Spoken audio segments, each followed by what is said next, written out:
Hello, hello, and welcome back to What We Pod in the Shadows, where we are discussing currently season 1 of What We Do in the Shadows. I'm Raven. And I'm Alison. This week we are talking about the episode Baron's Night Out. Yes, Baron's Night Out.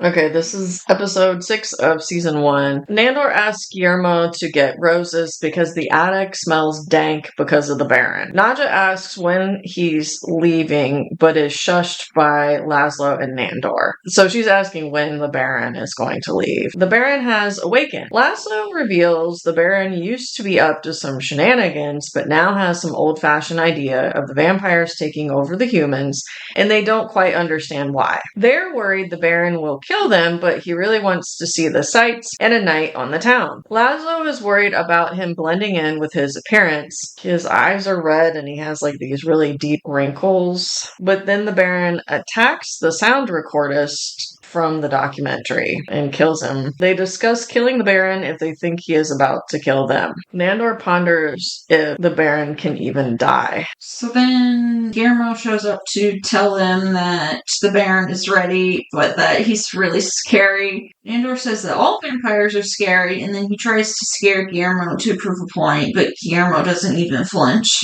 Laszlo says that this night will be known as Operation Accidentally Killed the Baron, and Nadja says they should at least pick a more subtle name. The Baron's familiar is then revealed to have been in the room with them for that whole conversation. She's been standing behind the door. I don't know that she talks. Yeah, I don't think she does. So then the Baron is out there in an even fancier outfit than he was wearing when he popped out of the coffin. It has 2 ruffs. And so, like you said, they're worried about blending in, even though they also are very old-timey, their outfits. Baron likes the idea of blending in, calling himself a prince among paupers. Nandor asks Colin Robinson to lend the Baron some clothes. The Baron doesn't want Colin to come on the trip into town with them, because he thinks he'll kill the vibe or whatever. The vampires turn into bats to fly there and turn back into human form, and the Baron is this gigantic bat, far larger than any bat I've seen. People keep giving them funny looks, but it seems to be because of the Baron's devil's baseball cap and not because of his general visage. But the Baron insists on telling people that they're vampires and not devils anyways.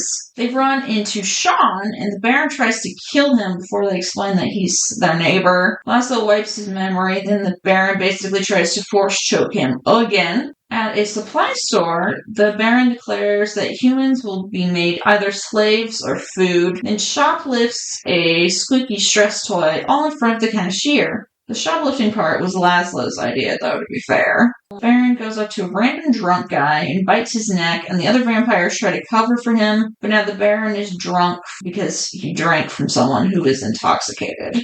Nadja contemplating putting his coffin on another ship at sea. Yeah. Because they're just kind of he's 100% not blending in. And back when the first outfit he put on, Nandor made the joke, 2 ruffs don't make a right, because he had 2 ruffs. Yeah. The Baron did not enjoy this joke. The Baron wants to do shots, which to him is feeding from a guy he has picked up and is facing upside down, and then chugging from his neck, not actual alcoholic shots. He says Baron is just a nickname because he literally is Baron, and so they say they could be his children. He says he has dark rages and was thinking about killing them when Nandor reveals they also thought about killing him. He says he is proud of them and would have done the same, and confesses he wants to try pizza. They are grossed out as he eats it. Then he projectile vomits so hard he is propelled all over up in the air, and after hitting the ground says it was totally worth it.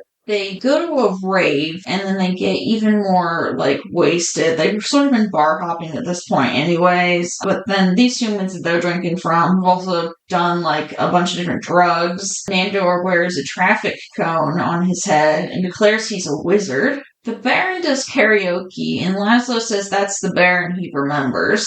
Nandor says it's almost light out soon, and they should leave. Nadja then does karaoke very badly, and the Baron makes them leave and go home. They're all super wasted still, and confuse Colin with our new inside jokes. Back in the attic, the Baron dances around sunbeams, much to Laszlo's chagrin, until he burns himself on one. He ends up falling down the attic steps, but seems to be okay, until he also falls through the upstairs railing and into the front room. The vampires are relieved when he attempts to make his way back upstairs, when the front door opens and he's burnt to a crisp by Guillermo, who's bringing back the roses that he was sent out to get earlier. I don't think it's Guillermo's fault. No, I mean, he couldn't have known that they'd be, out of their coffins at that time still. So it was definitely, completely an accident. And, Doug Jones is, 6'4". I'm pretty sure Colin Robinson is not. Yeah. It kind of would have been funny if they,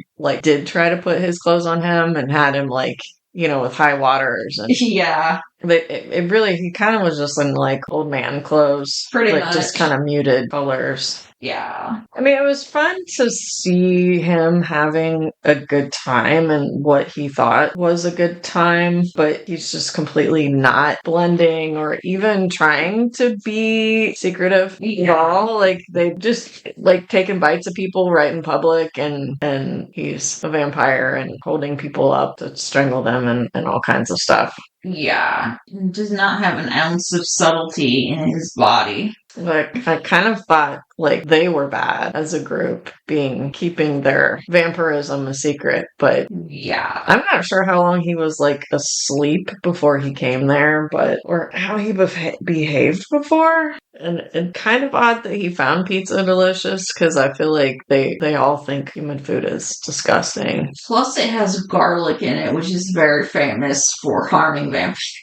Anyways, because I get not everyone likes pizza or not everyone likes popcorn, but she did the projectile vomit with just one tiny piece of popcorn. Yeah, I did think it was funny after he did eat the sound guy. The sound was kind of fucked up for a couple of minutes, and then it was almost because it was so messed up, bleeping them and stuff, even though normally they aren't bleeped. Yeah. I'm not sure what took Guillermo so long with the roses and why he would pop in at the crack of dawn with them. The timing there is kind of a little goofy, but... Indeed. I would think roses would probably be some of the easiest flowers to go get. It's not like they wanted something weird and obscure, or it only grows certain times a year in certain places or something. Well, I mean, what basic? I know they're in New York, but what flower shop is open at the crack of dawn, though? Yeah, that too. They could just get air freshener unless he prefers fresh flowers or something, or maybe just Nandor thought roses would be fancy. Maybe. I was thinking, I know they're not friends with that. I can't even think of what his name is. Simon the Duvius? Yeah, and I know he was hospitalized or whatever, but it would make more sense to do a night out on the town, in an all vampire venue, and yes, maybe at least for the Baron's first night out, and maybe the Baron could have maybe bridged some of their difficulties there. Indeed. With Simon, or maybe Simon would have to kiss the ring or something and bow down to them a little bit because the Baron decided to stay with them. But yeah, I don't know. I don't rightly know neither.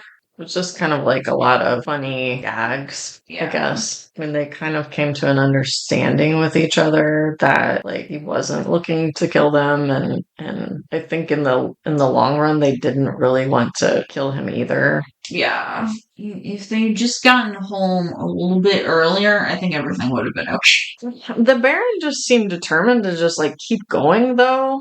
He still didn't want to get, he was the one that kind of, he did, a voice, let's go home now, or something like that. It always got really deep and trajectory, but then once they got home, he kept, he was, dancing around the sunbeams, doing the limbo under him and stuff, and he found that squeaky, the stress toy again, and was playing with it, so I don't know, it was he was wound up, like a little kid that didn't want to go to bed, sort of. Yeah. So he may have like extended that anyway until, even if they did get home earlier, until Guillermo got back, or heck, burst. Their attic looks like there's so many holes. Yeah, He might have burst through a wall or something, the way he was playing around. Yeah. All right. So I guess we're going to end our discussion there. Thank you so much for listening to the podcast. If you haven't already, it would be super cool if you could follow or subscribe to the podcast, depending on where you're listening to this. And of course, leave us a review. If you're watching this on my YouTube channel instead, like, comment, subscribe. My channel is called Agent of Mischief Gaming, for those who don't know, who aren't listening on YouTube. Share the pod if you can, too. That would be super great. We'd love to get more listeners. If you have friends who are a fan of the show, or you're trying to get into the show, maybe send them the pod, send the pod their way. Yep, you could watch the show together and then listen to the pod and watch the show ahead of time so you're ready for when our episodes come out. Oh yeah, I didn't say the next episode title. I think next week the episode we're talking about is called The Trial. That probably has to do with, I'm assuming, what happened to Baron there. Yeah, I'm pretty sure it is. Because even though, Guillermo's the one that kind of caused it, I'm sure it's the vampires are also going to be held responsible, it would seem like. Right. Although he's a much older leader type vampire, his actions are what caused him to be by the front door. So yeah. And he's the one that wanted to do the night out. Nobody forced him to do any of that stuff. So it's just kind of unfortunate that Guillermo came in at that time. Indeed.